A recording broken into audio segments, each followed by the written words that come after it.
Good day, friends. It's your friend Lee McCormack. Lee likes bikes. These days, I'm looking like and sounding like some kind of free flowing mountain bike guru, bro.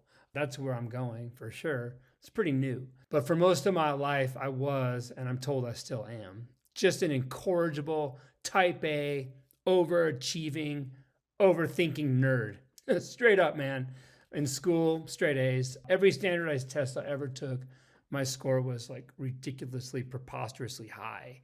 You're raised with intellect. You're raised with the belief that your body is not good and it's all about your brain.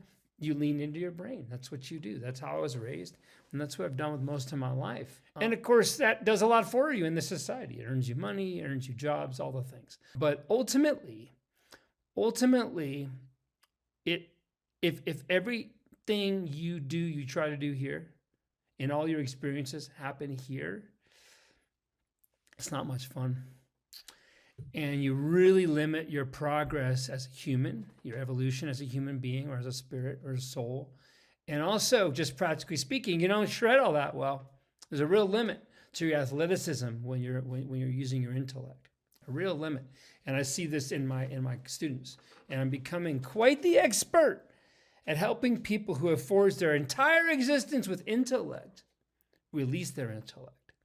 And of course, because you're an intellectual person, I use the tool that we have at our disposal, which is your intellect. So, how to use your intellect to release your intellect so you can have some damn fun. That's what I'm trying for here. I want to share an example of me out riding on the bike where I'm gathering data with my senses. I kind of come up with like a hypothesis of what I think is going on. I run some numbers and do an intellectual experiment. I make a decision on how I'm going to behave next time I ride, and I go out and do it. And it's freaking amazing. I'm just coming off of a couple shoulder replacements. I'm going to be racing the 2024 Masters World Downhill Championships in Australia. Big goal, and I really believe in my heart this is my last downhill race. I've had a lot of dreams about this. I've been having them for years. I was dreaming about this when I couldn't even put a shirt on. But now we got shoulders, so we're going. As part of that, Specialized Bicycle Components, the big red S, has given me a downhill bike to ride. I'm on the new demo race. It's a sick World Cup downhill bike. It's amazing. Thank you. You can say what you want about the big company, but they're really great people who work there, and they've been supporting me for 20 years. Pretty rad. So I'm on this downhill bike, right? It's very different from what I've been riding. I've not ridden a downhill bike properly in 20 years since I was a racer. So it's really different. Slacker and bigger and more suspension, all the things. My fundamental skills are awesome. I mean, they should be. That's what I do. And they're getting better every day. But man, the trail trauma, the fear of natural terrain, the kind of terrain that led to the demise of my shoulders, that I put that fear away. I didn't experience it. I didn't feel it. Well, guess what? I'm feeling it now. I'm feeling it now.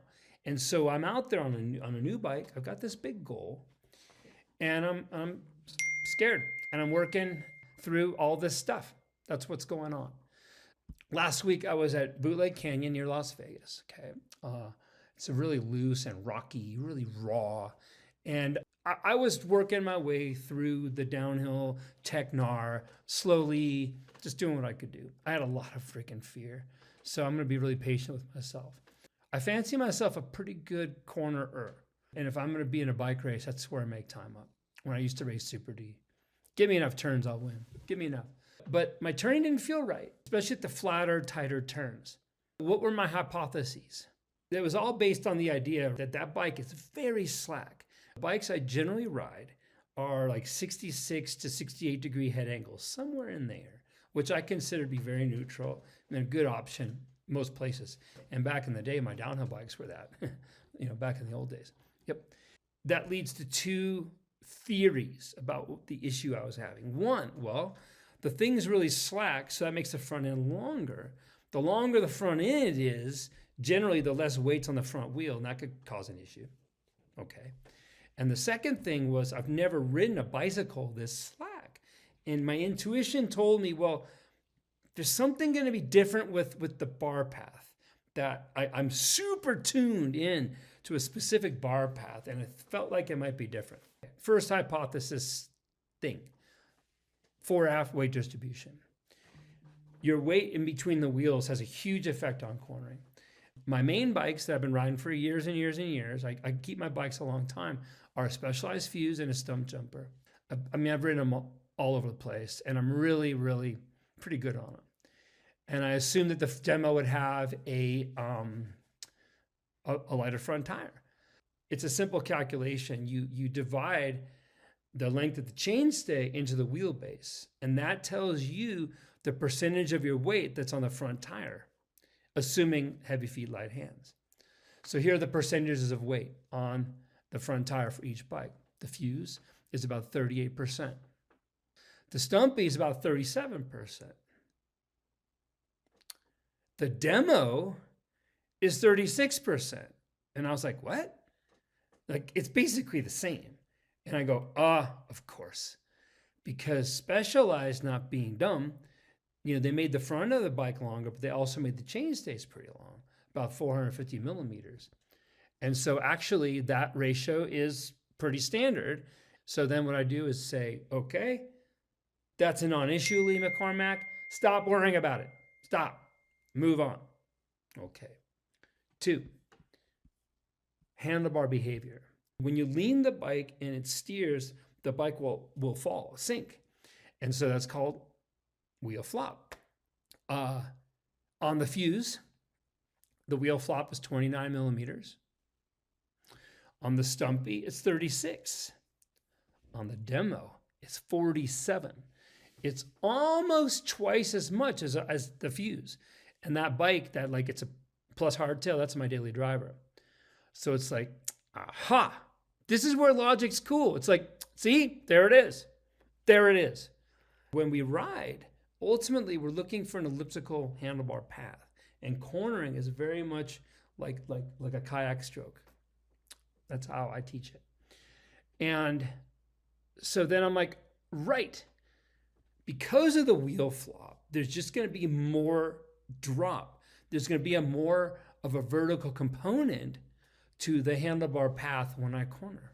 So then I just make a conscious decision to say, all right, well, when I go to corner and then I feel like that, it's not me falling. It's just the geometry of the bike. Expect it. And 2, because there's more flop, I just know that I have to really make a more vertical ellipse. That's it. So these are logical decisions. Now, of course, I'm pretty deeply trained athlete, and I've gotten really, really good at switching from analytically to kinesthetically. So then I went out. And I went out riding at our local spot. My downhill bike has a dropper post and trail gears. So I commuted over to this dirt jumping spot, hit some jumps, like small, medium, good stuff, really nice, super loose. Go to the parking lot, right? And just do cornering drills on pavement. The most basic thing a person can do. Here I am 35 years in, still doing it. And I pressed into my foot or my feet like normal, because I trusted the fore-aft weight distribution. And I really focused on the verticality of the bar path. And you know what? It felt great. It was just consistent. It was easy. It was secure. I had no iffy, wishy-washy stuff at all. I really felt like I was getting down in there on the edge. And of course, as we all know, the lower I got, the better it worked. And I just did enough reps to burn it in. And so next time I go out, I'm bringing that pattern. I'm not going to worry about, again, I'm on this other bike. That's been handled. And I'll slay the turns and work toward my goal. First of all, I hope this is helpful. If you have any kind of question or worry about something in your riding or elsewhere, your intuition will tell you.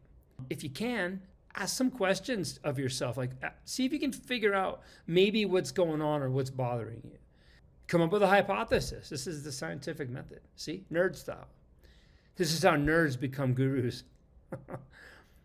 Make a hypothesis. Find some answers. Come up with a plan. Release your mind. Feel how it works. Assess. Repeat. That's how we do it, right? Now, if you're not If you're not this turbo nerd like me, who's focused his entire life on understanding mountain bike riding, well, that's fine. Most people can't and shouldn't.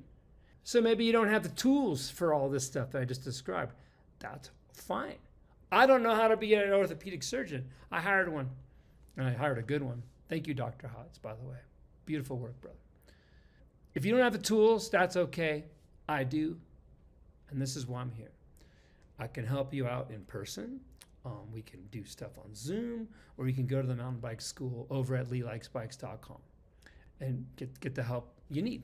Have you ever used this approach to an issue, and what in your life right now might benefit from that? Now let's talk about it down there in the comments. I want to give you all namaste and be well. Have fun.